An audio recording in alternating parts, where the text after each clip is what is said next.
بسم اللہ الرحمن الرحیم۔ السلام علیکم۔ پاک وائس اسٹوریز میں آپ سب کا خوش آمدید۔ کس نمبر 14 سنتوشو اور جانکیا کی جنگی، سیاسی اور معاشی منصوبوں پر مبنی آرٹ آف وار اور آرت شاستر جیسی زعیم کتابیں بادشاہوں اور علماء سیاست کے ہاتھوں میں پہنچ چکی تھی۔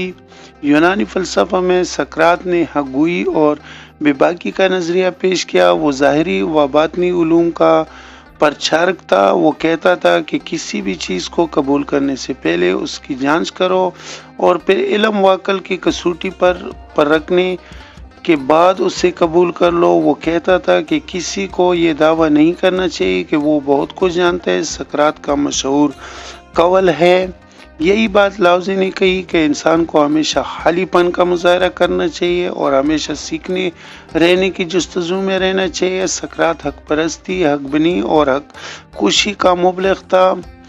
اس پر الزام تھا کہ وہ اپنے خیالات سے نوجوانوں کو ریاست کے خلاف ورگلا رہا ہے۔ آخر میں جب اگاتن نے کہا کہ سقراط میں آپ کی تردید نہیں کر سکتے، سقراط نے کہا ایسا مت کہو بلکہ یہ کہو کہ میں حق کی تردید نہیں کر سکتا۔ سقراط نے حق کی ترجمانی کی سزا پائی اور زہر کا پیالہ پی کر دنیا سے رخصت ہو گیا۔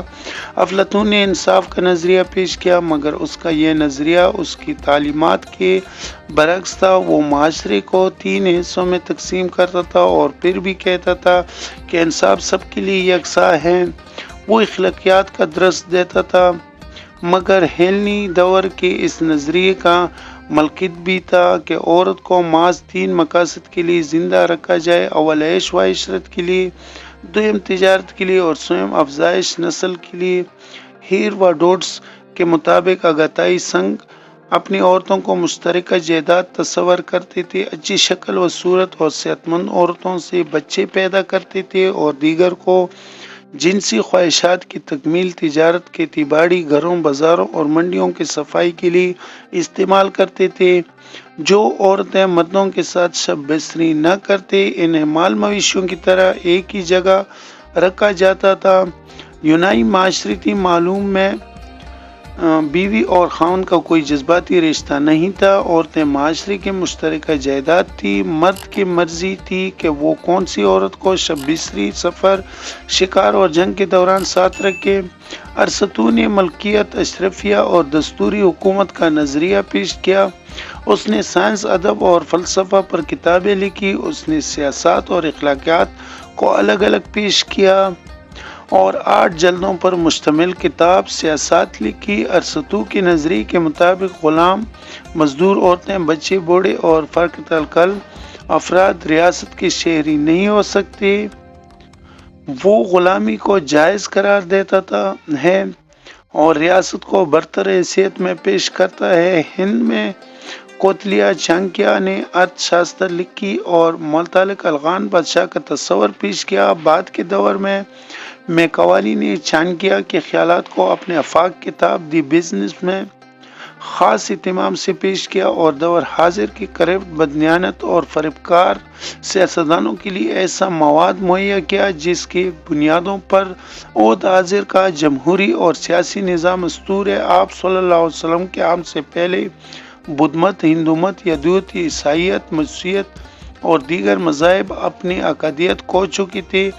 زرتشت کے ماننے والوں کی خاصی تعداد موجود تھے اور اپنی تبدیل شدہ ہدایت میں اس مذہب کے ماننے والے ایران، جنوبی ہند اور موجودہ افغانستان کے کچھ حصوں میں آگ اور سورج کی پوجا کرتے تھے۔